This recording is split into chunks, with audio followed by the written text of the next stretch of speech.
So here's something that surprises a lot of people. Some of the most financially fragile households that we see are actually very high income families. Not because they're doing anything wrong, but because their entire financial life depends on one thing: income, and continuing to earn that income. So you've got mortgage payments, private school, investments, lifestyle. And when that income is several $100,000 a year, the stakes are high. So today, we're going to walk through a real case study here at Say Pacific that shows how a family earning over $600,000 a year structured their financial plan to protect the income that supports the entire thing. The financial planning usually starts with investments. But for high-income families, the real foundation is something else. It's your ability to keep earning that income. Hi, my name is Laurent Munier, and I'm a partner and advisor here at Say Pacific, and our team works with high-income Canadians to help them design financial strategies that focus not just on the growth, but also on the stability. Because when your house earns several $100,000 a year, protecting the income is one of the most important financial decisions that you can make. So in today's video, I'm going to talk about a case study that's a real case study involving a high-income Canadian family, and we'll talk about how we structured their income protection strategy, why insurance plays a massive and critical role for these high-income households, how their RRSP strategy affects their long-term tax planning, and how their plan now creates flexibility for future decisions. We'll talk first about their profile, right? So the profile of the family in this case study, obviously I'm not going to give you their name and their address and any personal identifiable information. Everything has been anonymized and cleaned, but they are married, early 40s. They've got 2 kids. One kid is a boy, he's 10 years old, and one is a daughter, she's 8 years old. Both the mother and the father work in senior executive roles in their respective industries, and they've built strong, stable careers over the years. As a result, the household income is substantial. So their combined gross income is right in between $600,000 and $700,000 a year before tax. So this is definitely in the top income bracket in Canada and subjecting a large portion of their earnings to the highest marginal rates. Like, they pay a lot of tax every year. From a balance sheet perspective, they've got a great, solid financial foundation. Their assets are their primary residence, their house. The mortgage is, getting paid down. They also have a rental property that generates income. They've got the registered investment account, so they've got their RRSP, they've got their TFSA, and they also have non-registered investment accounts. So on paper, great financial situation, very strong. It's what you want. High income, growing assets, long investment horizon. But there is one structural constraint that's significantly affecting their financial planning options. One of the spouses recently transitioned from a traditional employment to being a contractor.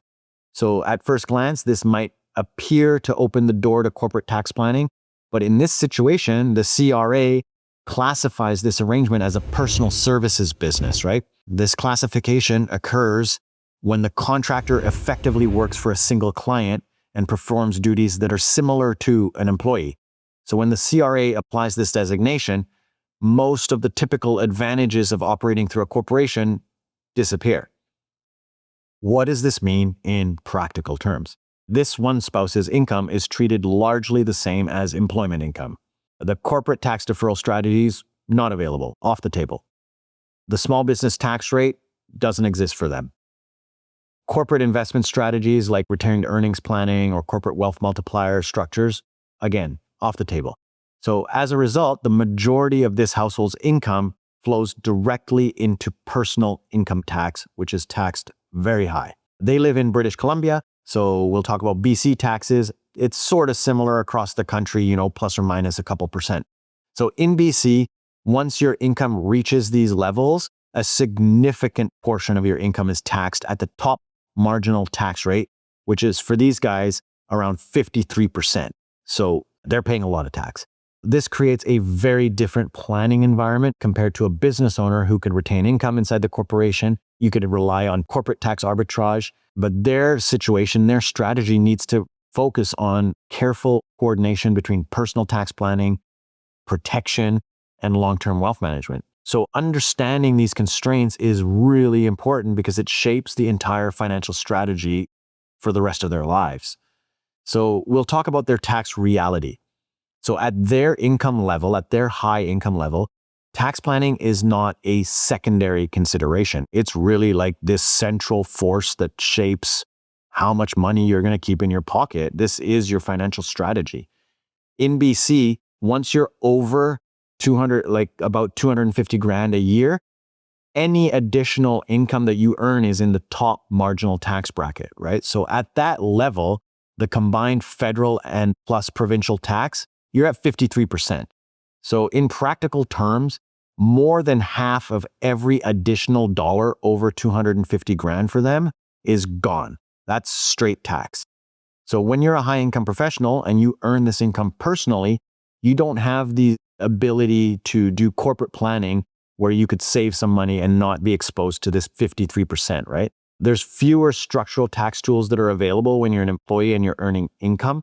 So as a result, the primary tax strategy available to many high-income employees is your traditional stuff, right? So you maximize your RRSP, your Registered Retirement Savings Plan. You maximize those contributions every year. RRSPs are valuable in this context because it provides a few important benefits. So you get the immediate tax deduction in the year that you make the deposit. So it reduces your taxable income in this year. You get the tax-deferred growth inside the RRSP, which lets your money grow and compound without annual tax drag. And you have this long-term retirement savings, which can build your pool of money for later in life when you retire. So when you are in the highest tax bracket, these deductions, obviously they matter, and each dollar put into the RRSP can reduce your taxes this year at your highest marginal rate. So it makes the RRSP contributions really attractive in these peak earning years. Now, in the short term, this is great, but over time, you're exposing yourself to new planning challenge. So when we project this family's financial plan forward, the long-term numbers become quite significant. So today, their combined RRSP balances are more than $1 million. So if they continue to maximize the contributions every year and their investment grows at like a reasonable rate, their retirement accounts are going to expand dramatically. These are going to compound over time. So by the time they reach age 71, which is when your RRSP is forced to becoming a RIF, where you have to start taking money out of the RRSP, we projected like at a reasonable growth rate, their balances could be in the $3 or $4 million. So this is where the second phase of the tax problem appears. When you take money out of the RRSP, or when you hit 71 and you're forced to take the money out of the RRSP, whether you want to or not, you've got these mandatory withdrawals. The withdrawals are not optional at a certain point, and they increase gradually each year based on your government withdrawal schedule, right? So the most important part is when you're taking money out of the RRSP or out of your RIF, everything you take out is fully taxable as income. So this means that while the RRSP reduces your taxes today and during your working years, it can create a huge taxable income stream later in life, right? So if your RIF becomes too big, those mandatory withdrawals are expensive from a tax perspective, but then also they can affect other types of income that you would get in retirement, right? And it could even keep you in high income tax brackets during retirement. So if both of these spouses were to pass away and they had significant RRSP or RIF balances, the entire amount could be fully taxable in the year of death. And I know there was a viral article about when this lady's two parents passed away in Ontario a few months ago, and she ended up with like a $600,000 tax bill that was unexpected. And they thought they had done everything right. And then the CRA still wanted their money. So for high income families who have maxed out their RRSPs for decades, this creates what we call in the industry the RRSP tax trap, right? So the strategy that provided you tax relief today is potentially going to create a substantial tax problem later if it's not managed as a part of a broader kind of financial plan. Now, this doesn't mean RRSPs are a mistake. RRSPs are great, but it also doesn't mean that RRSPs, you could just put the max in and not look at it, especially if you are a high income professional and your retirement accounts could become really large over time And if you have other types of income, so these guys have a rental property, maybe they're going to have 5 rental properties by the time they retire, right? So this could have huge tax effects on them. Understanding how the RRSP plays and interacts with your long-term tax planning and with your estate plan and with your income protection plan, these strategies become an essential part of building a solid financial plan where you're not losing half your money to Ottawa and to the government. What did we do? Let's talk about the strategy. We started with protection first. This is the base part of a financial plan. So they don't have the corporate tax strategies available. We've already talked about that. So their financial plan needs to start from a different foundation. So instead of focusing first on tax deferral or complex investment structures, it begins really with something way more fundamental. Protect the income that supports the whole thing, right? Like if something goes wrong with their income, all of this falls apart. So for this family, their lifestyle is, like for them to pay all their bills and live the way they're living, it's between $17,000 to $20,000 a month. So this level of spending is their mortgage, paying for the kids, their investment, quality of life, a couple trips here and there. The stability of the financial plan depends heavily on both of them continuing to work and earning this substantial income because they need to come up with 20 grand a month, no matter what. Their income is in the $600,000 to $700,000 range. It becomes the single most valuable financial asset in the household. And I don't think a lot of people look at it like that, right? They look at it, as I own these stocks, or I own this house, or I own this thing. But really, for a lot of people, like the most important part of your financial plan is actually the money that you're bringing into the plan. So this pays, in their case, mortgage payments. The kids are in private school. They're paying for their investments, so they're contributing to investment, which is good. You should keep doing that. They've got their long-term retirement planning through the RRSPs, and then they've got their lifestyle, right? They go to restaurants and they live a good life. So if their income was interrupted through either the things that can happen to you physically, right? So in the insurance world, there's kind of 3 things that can happen to you. You can die, you can become sick, or you can become injured, right? Or disability, right? So these are things that can affect you and that can stop you from earning income. So the impact on this family would be immediate and significant if any of those things happen. So this is why the first step that we took in this case wasn't about investments, it wasn't about taxes, it wasn't about anything. It was about protecting the income. So how do we address that risk? The plan was designed around like a layered framework that was really built to secure their financial foundation. And it included 3 core insurance protections. And this is important. So most of the clients that we work with are going to come out with a plan that's similar to this. So they had life insurance. In this case, term life insurance. So this provides a tax-free payout, a death benefit, if one of these, the husband or the wife, passes away. The coverage is structured to replace their income and to pay off the debts like the mortgage and to ensure that the surviving spouse and the children can maintain their current lifestyle so they can continue to go to the school they go to, they can continue to participate in the sports and activities that they go to, they can continue to take trips, and they can continue to live the way that they're living now, minus one parent. The second thing we looked at, disability income. This one's really important and it's probably one of the least talked about. But for high income professionals, disability risk is, I would say, probably the most important one to address, maybe even more so than the mortality risk. Like the chances of you getting sick or injured are higher than the chances of you dying, especially at this age, right? They're in their 40s.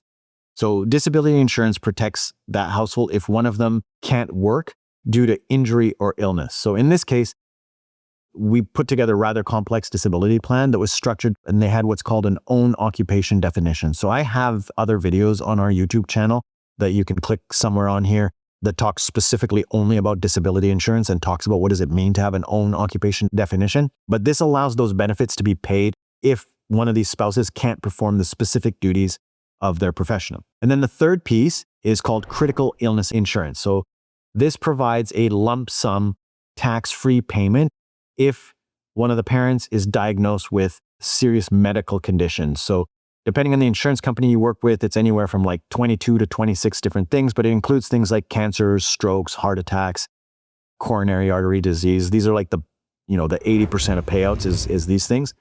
And this provides financial flexibility if one of these things happens and you need to take time to get better. It gives you time to focus on the treatment. It gives you time to not go back to work. And it also gives you money to go and look for alternatives if you're not happy with what the provincial MSP is directing you to do, or if you need to go to another country or whatever you need to do. So when you have these things together, they create what we refer to as your protection stack, right? You have life insurance if you pass away, you have disability insurance if you get sick or injured, and you have critical illness insurance if you get one of these major diseases that a lot of people in Canada end up getting. And then each layer addresses these kind of different categories of financial risk. And together, these three types of insurance form a comprehensive safety net that really is designed to stabilize the household financing during the years when your income is the most important, right? Like their kids are 8 and 10, not able to be independent, right? And for their high income family, and they don't have access to the corporate planning, this type of protection first planning becomes the foundation, the cornerstone of a resilient financial strategy. Once the income is secured, now your balance sheet is protected against like catastrophic risk, right? This is insurance land, it's catastrophic risk. The rest of the financial plan, your investments, your tax planning, your long-term wealth building, now these can be built on a much more stable foundation, knowing that these big risks are taken care of. Now, how do we keep the cost discipline, right? This is one of the most important and overlooked pieces of an effective financial plan, cost discipline. Sometimes high-income households in Canada can assume that comprehensive protection strategies might be super expensive. But when you structure your insurance planning correctly, the cost of transferring this catastrophic risk to an insurance company could be relatively small compared to the income that it's protecting. So again, in this case study, this couple is earning between $600,000 and $700,000 a year gross. So this is for sure in the highest earning tier of Canada, and their financial life supports a significant lifestyle, right? You've got your house, 2 kids, long-term investments, everything that we talked about. So naturally, people think that protecting this type of financial structure and this much could be really expensive, like you need a lot of insurance, but really it could be a lot less than you think. So when you put together the term insurance, the disability insurance, the critical illness insurance, and you put them all together as a coordinated package, the total cost of what we call this protection stack really adds up to like 2 or 3% of their take-home income. So this is a small allocation that gives you this powerful layer of financial protection for the whole family, right? So for roughly 2 to 3% of their income, this protects their ability to replace the income if one of those spouses were to pass away prematurely. It protects their household cash flow if the disability prevented one of them from working. It protects their financial flexibility if a serious illness happened. And it protects their long-term plans for their kids, for their house, and for their retirement, right? So in other words, a relatively small portion of the income is used to stabilize the larger financial system that depends on their earning power. So this is really central to financial planning. Insurance is not primarily about investment returns or wealth accumulation, right? The job of insurance is to transfer risk to the insurance company. You're like, I'm going to pay you to take this risk. By transferring these catastrophic financial risk like death, disability, or illness to the insurance company, these guys, they protect the entire financial plan that supports everything else. So once these major risks are covered, the rest of the financial plan can focus on what it does best. You then can focus on the long-term investing. You can then focus on tax-efficient savings. You can then focus on wealth accumulation. You can then focus on retirement planning. But without the protection in place, families often feel compelled to what we call self-insure, which can force them to hold like large emergency reserves, or it could reduce their investment risk or delay financial goals. But if you design a protection plan properly in the first place, it can give you a lot of confidence that the foundation of the financial plan is secure, and then this lets you do other things, right? So this is why this case study highlights really an important financial planning principle, which is a small disciplined allocation towards protection stabilizes the rest of the large financial plan, right? And like I was saying, all in, these guys are paying like 2-3% of the $600,000-$700,000 that they're earning a year. So let's call it $600,000 and you're paying 3%. So they're paying about 18 grand a year total in insurance, which is about $1,500 a month for life insurance for husband and wife, disability insurance for husband and wife, critical illness for husband and wife, all in for about 3% of their total income that protects the other 97, right? Like that's the part that doesn't get talked about. It's this 18 grand is protecting $582,000 of other income before tax. Let's also talk about what they can do in the future. So you can have what's called conversion optionality on these insurance plans.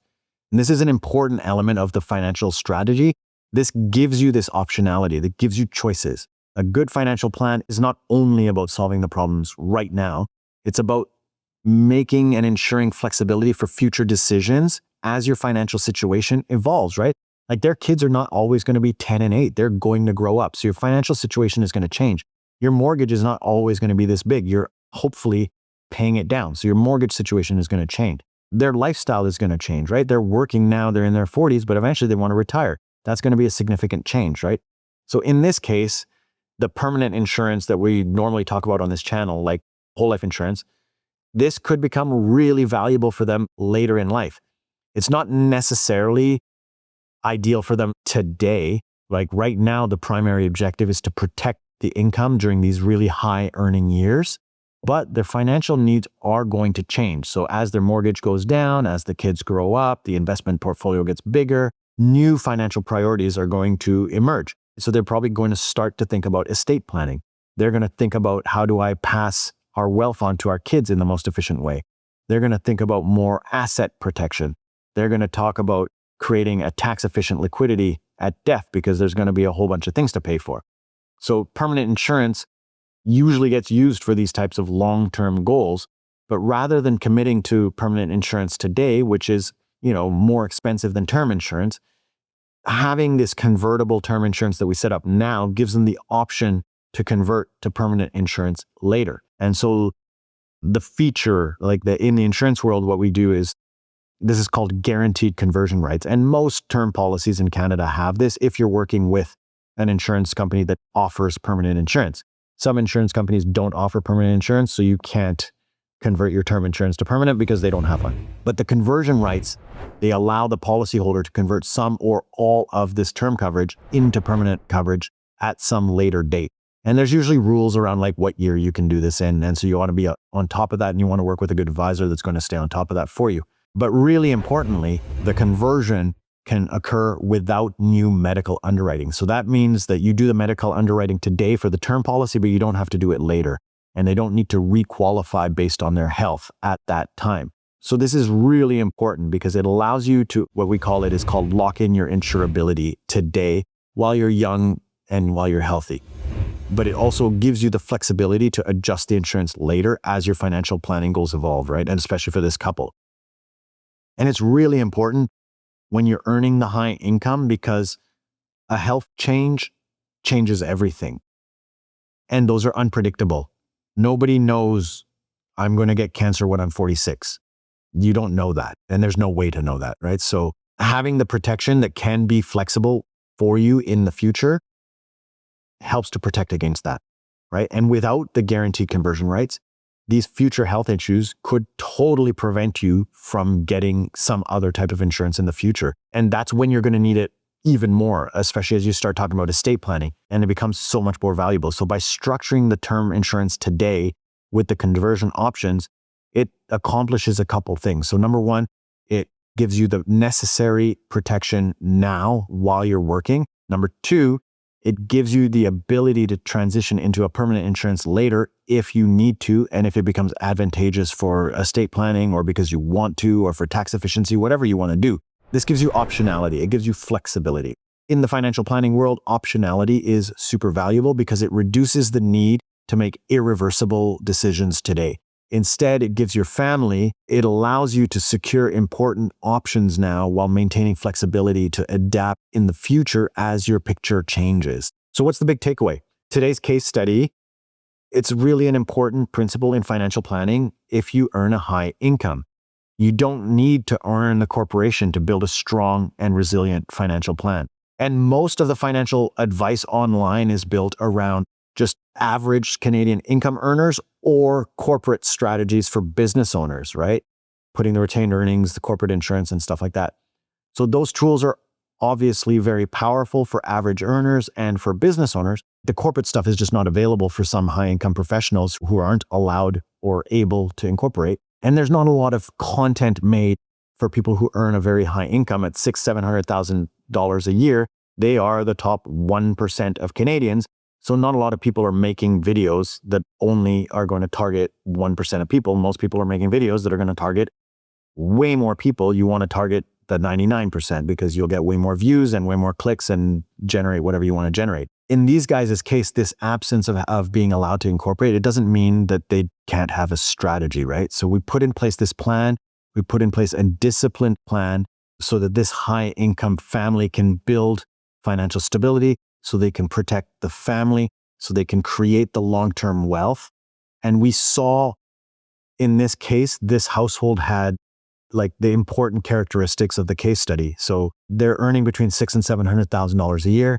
They've got young kids that cannot be financially independent, right? These kids are totally dependent. They're 10 and 8. They have a growing estate. So their investment portfolios are growing. They have the rental property. They have the primary residence. So all of these things are growing. And they're taxed very high because they live in British Columbia. So anything about 250, they're getting taxed at 53%. And they don't have access to incorporate. So they can't get corporate tax structures, right? So we really, really took it back to the basics and focused on something foundational. You protect the financial engine that supports the entire plan, right? So you protect the ability of these parents to continue to earn income. And we call it this protection stack, which consists of the term insurance, like life insurance, disability insurance, and critical illness insurance. So they've secured these risks that are really the ones that are most significantly going to disrupt their financial life. And the total cost of covering death, disability, illness really was it was in the 2-3% of the total take-home income. So they came in thinking that this was going to be really expensive. And then they were like, oh, that actually 3%, I can do that. And so that 2-3% protects the income during the peak earning years. It gives them the stability for the family and the peace of mind. It gives them the security for the kids' future. And it gives them flexibility for the long-term financial planning. Like this modest portion of income protects the larger financial structure, right? This 3% protects the 97%. And strong financial plans is not just based on investment performance or in tax strategy. A real proper financial plan starts at the bottom, at the foundation. It starts with discipline. It starts with taking risk off the table. And it starts with long-term planning. So if you are a high-income professional and you're not allowed to incorporate, having this protection-first approach can provide the stability that you need to pursue the growth in other things, right? In your investments, in your wealth accumulation. And it gives you that confidence knowing that whatever happens, I'm good. When the foundation is secure, the rest of the strategy has that freedom to focus on building the future. You can go take more risk because you know the foundation is secure. If you are a high-income professional, if you're an executive, if you're a contractor, if you're a consultant in Canada, the financial planning strategy can be very different from the general strategies that you see online. Much of the financial content that you see is either focused on corporations or it's focused on average Canadians, but it's not focused on people earning in the top 1 or 2%. High-income professionals, you're an executive, senior professional, consultant, contractor. The income is taxed very, very high, and the plan needs to be different, right? At those high income levels, when you've got this over 50% tax rate in BC, and in your province too, it's probably very close. Traditional corporate tax deferral strategies are not available. But this doesn't mean that effective financial planning is off the table. It actually means you need to do it better. It means the strategy needs to be structured differently. So if you're a high-income employee or you're not incorporated, the strong financial planning focuses on a couple of these key pillars that we've been talking about, right? Protect the income. Make sure that the person that's earning the money is covered. Be tax aware. So manage your RRSP, manage your TFSA, and make sure you're not over-contributing where you're going to create a big tax bomb in the future. You want to manage your risk. So things that we know can physically happen to you, death, disability, illness, all of these things we know can happen to you. So we can take those risks off the table. Well, not off the table, but we can transfer it to an insurance company. And then you have this long-term estate planning. So in this couple's case, they're going to build up significant wealth if everything just continues to go as it is today. And that is going to pass to their kids. So how do they make sure that the majority of that money goes to their kids? So this was just a quick case study demonstrating really like protection is very important. It can provide you the stability, it can provide you the flexibility, and it can like really complement your financial plan, your long-term plan, even if you're not allowed to incorporate. But the key is to do it properly and to work with good advisors that know what they're doing. Every person's situation is different. Every household situation is different. You got different income sources, different family structure. You've got existing investments. You've got tax exposure. You might have existing RRSPs and things like that. Everybody's situation is different when they start. And this is why the first step is always a good discovery and analysis. So if this is you, if you are a high-income Canadian professional or you're an executive and you want to understand how a strategy like this can apply to your situation, please book a discovery call with our team. There's no pressure, there's no rush. Nobody's going to try to sell you anything, but we're going to go through, review your current situation, right? We want to know your financial structure. We want to know about your income. We want to know what kind of taxes you're paying. We want to know if you have existing insurance. And then we'll run the numbers in different scenarios, right? On different planning strategies for you that fit with what you want, and determine really, does adjusting something improve the stability, the efficiency of the plan? Do you have any gaping holes that are missing or like big exposures that you're not aware of? And like I said, our goal isn't to sell you some product. It's really to understand your financial situation and to see if this structure is designed for what you want, if it's designed to protect your family, if it's designed to build your long-term future. I like to think that we're pretty good at what we do. So if you want to explore to see if this can work for you, book a consultation with us. It's super easy. We work all across Canada with people all across the country. We do all our meetings virtually, and you can schedule straight into our calendar. It's safepacific.com/discovery-go. If you go to safepacific.com/discovery-go, that'll give you our calendar where you can book a time that works for you. It works in all time zones. It'll send you the Zoom link. It'll send you the calendar reminders. It'll even remind you 24 hours before the meeting to say, hey, we got a meeting tomorrow. And you'll be on a call with somebody on our team, and we'll make sure that we take good care of you. If you want to work with us, that's great. If you don't want to work with us, that's also great, but I hope that you work with somebody. That's it for me today. I'm going to let you go. I'll see you next time.